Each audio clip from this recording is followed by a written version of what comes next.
Hello, everyone, and welcome to our presentation for the Transport Phenomena course. Our topic is flow in porous media. My name is Ivan, and I'll be presenting alongside my teammates Abdul, Amala, and Nicholas. Let's start by outlining our objectives for this project. First, we will explain some of the key concepts of flow in porous media. Next, we will highlight recent research in this field. Then we'll discuss some modern application. And finally, we'll identify potential research gaps that could be addressed in the future. I'll start with the introduction to flow in porous media. So, what exactly is porous media? Porous media are materials with void spaces or pores that allow fluids to flow through. Common examples include geological formations such as soil and rocks, biological tissues like bones, and also man-made materials such as cement and ceramics. To study porous media, we use specific parameters to characterize them. First, porosity. This is the ratio of void volume to total volume, and it tells us how much fluid the material can hold. Next is surface area. This is the total area available for the fluid to interact across the pore surfaces. Finally, tortuosity. This measures the complexity of the fluid's path, calculated as the ratio of the actual flow path to the shortest possible distance, that is, a straight line. These parameters are critical for understanding how fluids behave in porous media. Now, let's talk about Darcy's law, the foundation for studying flow in porous media. Darcy's law states that flow rate is proportional to the pressure gradient applied to the fluid.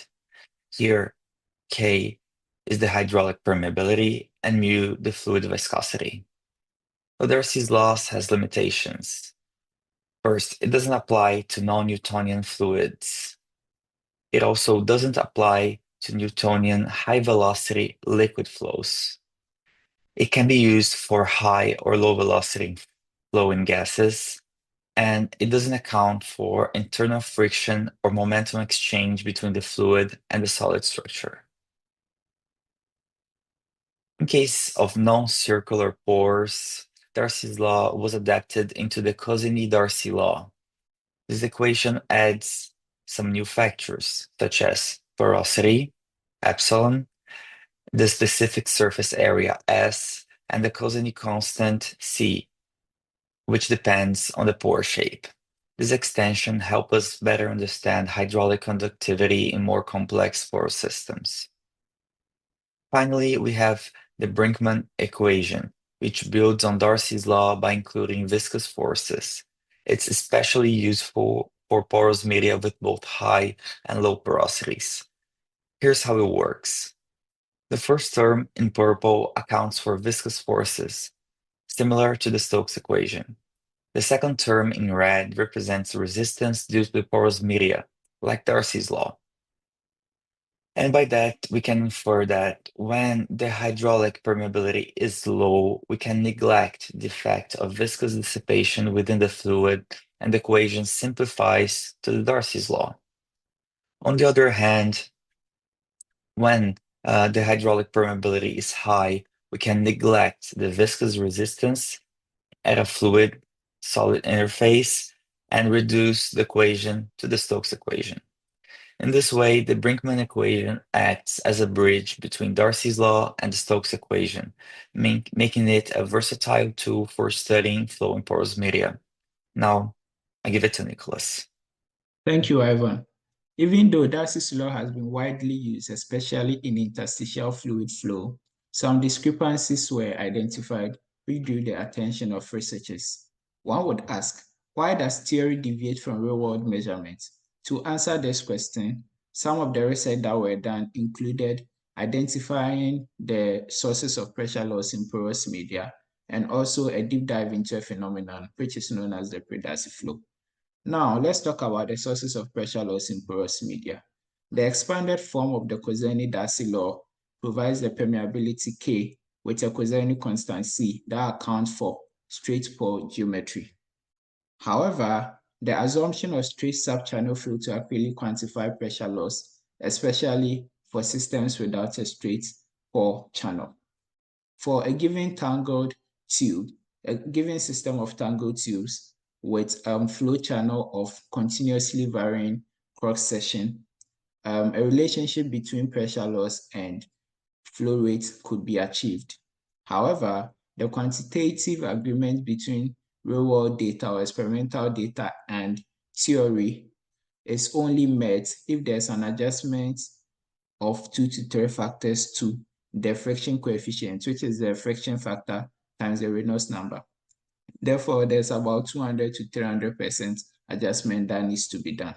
Des et al. In 1987 postulated that pressure loss arises from shear strain and elongational strain, the latter being neglected during theoretical derivations. The shear strain comes from the interaction between the walls of the porous media and the surface of the fluid. What is elongational strain? Elongational strain can be defined as the change in the length of the fluid element over the initial length of the fluid element. Elongational strain arises from continuous elongation and contraction of fluid elements as they move through the porous medium with varying cross-section, as can be seen in this figure. Findings has also shown that 75% of pressure loss in porous media comes from elongational strain, with remaining 25% from shear strain. Therefore, elongational strain is a critical factor and must not be neglected when accounting for pressure loss in porous media. Now, let's take a deep dive into the pre-Darcy flow in porous media. In low permeability substances such as shale and clay, flow deviates from the Darcy law, as shown in this figure, where a certain critical pressure, which is a PCR, must be obtained or attained before there's a transition from the pre-Darcy flow into the Darcy flow. What is the pre-Darcy flow? Pre-Darcy flow arises from fluid-solid interaction, resulting in the adsorption of water films on pore walls. This is because as the water films absorb onto the surface of the pore walls, it reduces the available space for transport through the porous medium. To explain or model the pre-Darcy flow, Chen et al. In 2024 introduced a concept of loss permeability, which can be explained by this figure. With increasing pressure gradients, the thickness of the water film decreases. And as the thickness of the water film decreases to zero or hardly changes with the increasing pressure gradient, the apparent permeability, which is a characteristic of the pre-Darcy flow, approaches a constant value, which we term as the absolute permeability. The difference between the absolute permeability and the apparent permeability is known as the K loss, which is the loss permeability. However, it is noteworthy that the K loss is a function of the pressure gradient. Therefore, an omega, which is the permeability loss parameter, was defined as a measure of the change in the K loss with respect to pressure gradient. The stronger the fluid-solid interaction, the slower the rate at which the thickness of the water film decreases, and therefore it leads to a slower rate at which the apparent permeability approaches the absolute permeability. In essential, the permeability loss parameter is a measure of the fluid-solid interaction in low permeability substances. So with these assumptions, Chen et al. In 2024 modified the Darcy law to account for the transition from the pre-Darcy flow to the Darcy flow. Thank you. At this juncture, Abdul will continue to talk about the applications of flow in porous media.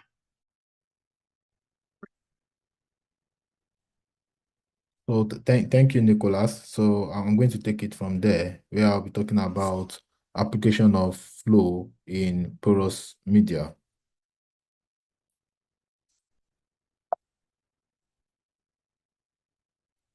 So I'm going to talk about just three applications. There are various applications. So I'm going to talk about three. So the first one is understanding pre-Darcy flow in unconventional reservoir. So we try to, like Nicholas have said, about the necessity of we understanding the pre-Darcy also before, which happens to be a deviation from the normal Darcy flow. And why does this transition matters, especially when you talk about unconventional reservoir? This transition is important for designing recovery method in unconventional reservoir where permeability can be as low as as micro Darcy to nano Darcy scales. Then one of the reason why we need this understanding is low permeability of reservoir. Unconventional reservoir such as the shale or the tight sandstone formation, just like we have it in the image shared. So we can see that often exhibit extremely low permeability. So pre-Darcy flow, which happens to be a deviation from the Darcy law, under low pressure gradient, is typically observed in this formation. So we understanding this play a role in designing proper modeling for unconventional reservoir. So we know that drilling fluids are designed to absorb heat, when and altering some local stresses and aiding the initiations of fractures. However, for this fluid to penetrate and act effectively in a reservoir pore network, they must probably overcome the what we call the thresholds of the pressure gradient associated with pre-Darcy flow. So modeling this transition ensures that the fluids reach deeper into the formation to maximize fracture initiation. Another reason is for us to know the fluid solid interaction. So pre-Darcy flow often involves enhanced fluid solid interaction, just as the absorption process that takes place. This interaction could influence the efficiency of the drilling fluids by altering, their thermal properties. So we understanding this play a role. So another example is it has to do with the porous bioactive scaffolds as instructive biomaterial for tissue engineering. So this basically talking about the application or the application of flow in porous media in tissue engineering. So one of the um, most dangerous or one of the most dangerous injury to sports personnel happens to be what we call the torn anterior cruciate ligament (ACL). It's life-threatening and it's actually career-threatening as well. So over the years, researchers have been able to use the concept of flow in porous media to address this problem. So in four steps, so we only to repair this, we have the ACL transection. After that, they have the conventional ACL reconstruction, which is to just take the lateral ligament to make the adjustment. However, over the year, they realized that this is not durable as it tends to tear away with time. So we now use the concept of porous media as a scaffold to introduce a bioenhanced ACL reconstruction and to eventually have it being repaired with respect to the porous media where we could easily transmit the implants. This is also an example, just trying to talk about how the development of pore size and configuration it has to do with the biomaterials. Then also we consider for the use of different pore sizes with respect to the tissue engineering, there are concepts we need to understand with respect to different pores and wall pores with respect to the particular tier. Another good application of flow in porous media is the application to landfill leachate dispersion. So we when we model pollutant dispersion from landfill, Darcy law is used to determine the leachate flow rate, which is then coupled with the advection, the understanding of the advection dispersion equation to simulate the transport of pollutants. So this approach allow us for the prediction of spread of contaminants. We can be able to know the spread of the contaminants in the soil surrounding. We can be able to determine the time it takes contaminant to reach the groundwater, and lastly, the concentration profile at various distances from the landfill. So when we understand this concept, we were able, engineers can be able to utilize the modeling approach for assessment of groundwater contamination risk, design landfill liners and leachate collection systems, and also develop remediation develop remediation strategies for contaminated sites by estimating the area and and the severity of the pollution. So these are just some of the few applications, and my colleague Amala will take this from here. Thank you.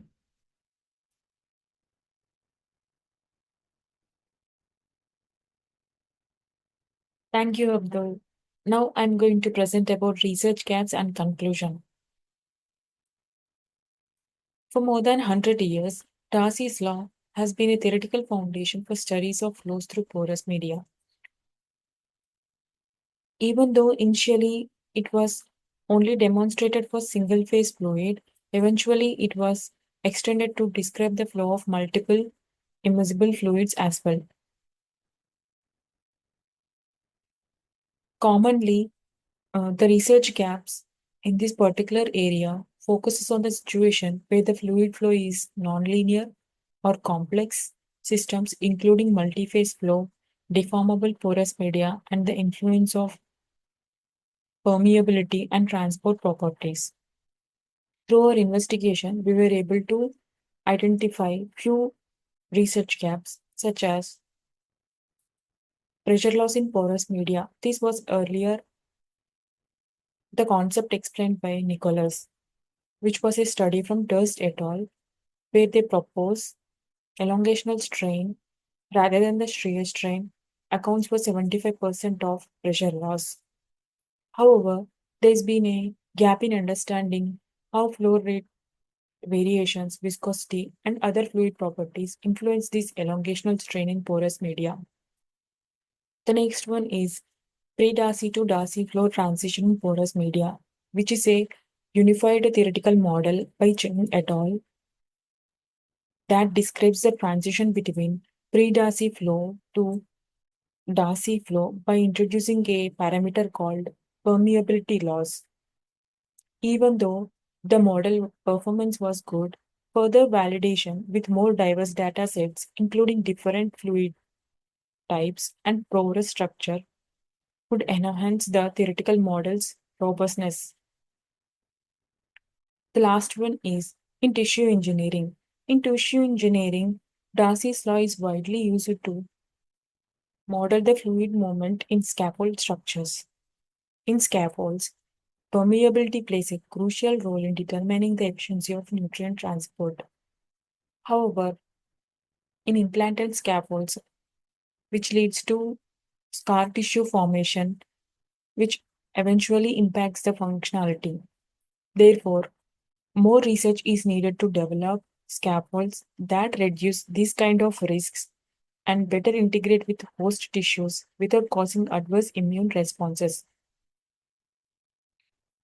We went through the concept of flow in porous media to understand the complicated fluid dynamics with respect to complex structures with interconnected pores, the role of Darcy's law, which is fundamental in the study of porous media, which has modified over the years to suit to the reality of fluid flows.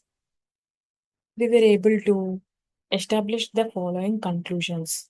First one is we explained the fundamentals of flows in porous media and the role of Darcy's law.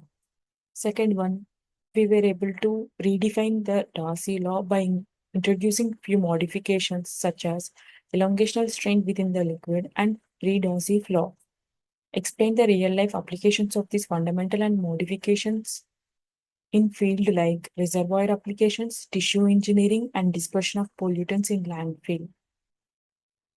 Finally, we were able to study and highlight some modifications to the fundamental understanding so that the theory agrees well with the real practical applications.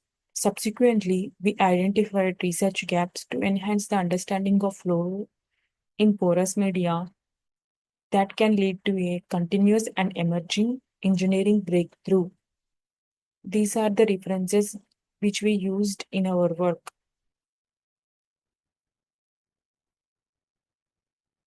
Thank you for giving me this opportunity. And a big thank you to my fellow teammates. It's been so much fun learning with you all. Thank you.